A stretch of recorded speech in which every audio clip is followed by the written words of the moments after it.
বুঝলে বৌমা, ছেলের বিয়ে দিয়ে দিলে না, ছেলে আর নিজের থাকে না, অন্যের হয়ে যায়।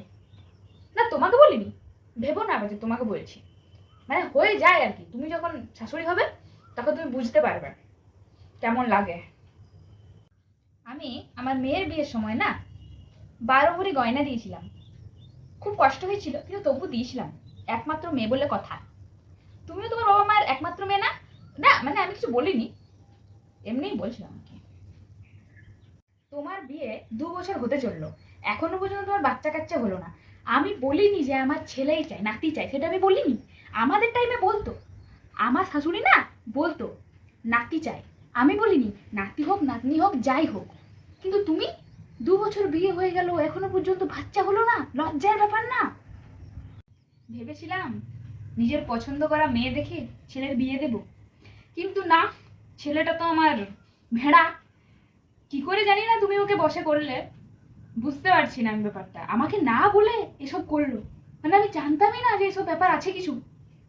ভেবেছিলাম পণ নেব ছেলের বিয়েতে, কিন্তু কি করব, সবই আমার পোড়া কপাল। পেলাম না, ছেলে সরকারি চাকরি করে, তবুও আমি পণ পেলাম না। ঠিক আছে, আমাদের কোনো অভাব নেই, ঠিক আছে, সবই আছে আমাদের, কিন্তু তাও ছেলেটাকে এত বড় করলাম, চাকরি পাওয়ালাম কি শুধু? না না, ঠিক আছে, কোনো ব্যাপার না। এখনকার দিনে ছেলে মেয়েদের ভাবনা চিন্তা বুঝি না বাপু। 2 বছর 3 বছর হয়ে গেল, এখনো পর্যন্ত তুমি বাচ্চা কাচ্চা নিলে না কেন? তোমাদের কি মনে হয় বাচ্চা কাচ্চা হয়ে গেলে ঘোড়া নষ্ট হয়ে যায়? আমাদের হয়নি, আমরা তো খুব এনজয় করেছি, খুব এনজয়। আরে দিদা ঠাকুমা সবাই মিলেই না মানুষ করে দেয় না, মানে দিদার কথা জানি না, কিন্তু ঠাকুমা আমি তো আছি না। আমি তোমার মাকে বলিনি আবার, সেটা ভেবো না তোমার মাকে আমি কিছু বলছি, মানে বলছি।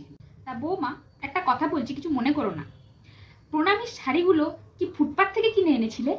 হ্যাঁ, একই তো পণ দাওনি, তারপর থেকে কয়েকটা মাত্র মাত্র 30খানা শাড়িই চেয়েছিলাম, তাও একেবারে মানে একেবারে বাজে কাপড়, ফুটপাতিয়া কাপড়।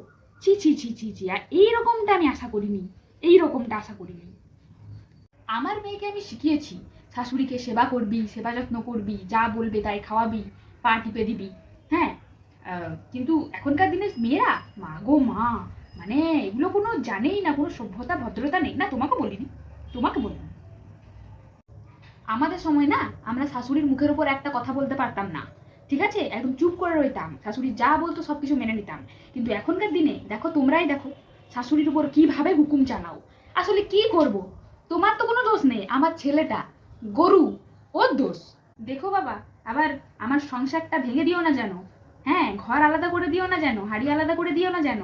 অনেক কষ্ট করে মানুষ করেছে ছেলেকে, ঠিক আছে, আমার ঘরটা শেষ করে দিও না।